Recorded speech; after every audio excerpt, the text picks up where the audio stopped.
This is a GREE mini-split air conditioner circuit board.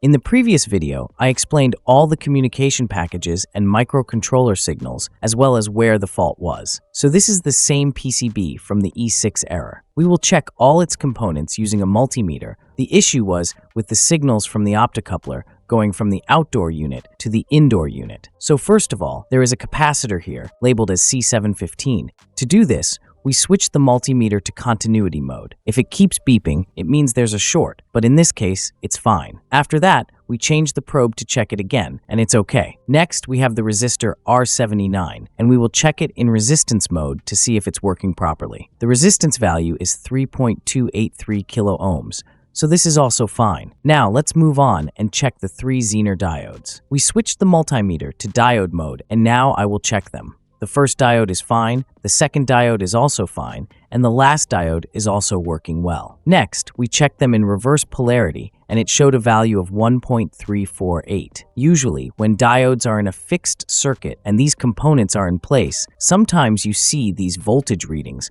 which means the diodes are functioning properly. Now let me explain that if we suspect any component, we will also remove it from the circuit and check it separately. This is the best approach. Now look, this is a Zener diode labeled ZD7. Let's check it. Currently in reverse polarity, connecting negative to the anode and positive to the cathode, it shows a value of 0.889. Now checking it in the correct polarity, it shows 0.495. This indicates that the diode is also working fine. Now there are some resistors here, so let's check them. All these resistors are 5K resistors, so we need to see if they are showing the correct values. We switched the multimeter to resistance mode. First, we checked resistor number 105, and it showed 5.2 kilo ohms. Next, we checked the second resistor, which is also fine. The third resistor showed 5.11 kilo ohms.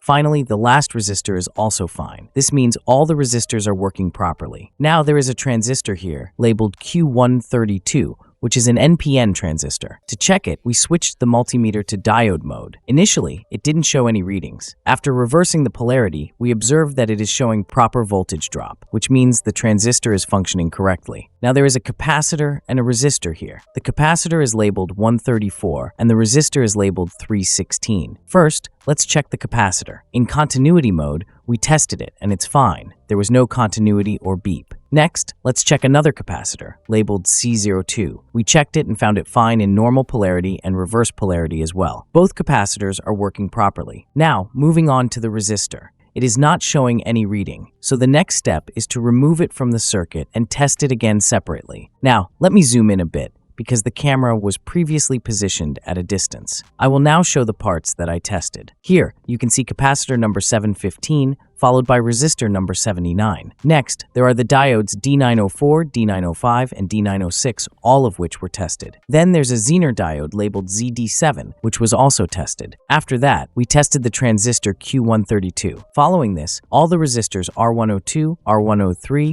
R104, and R105 were checked. Finally, the last resistor we tested was R316, which is a 330 ohm resistor. It was faulty and was the main cause of the issue. Now the PCB is fully repaired and working perfectly. Click on the left or right thumbnail to watch our next videos and subscribe. Thank you.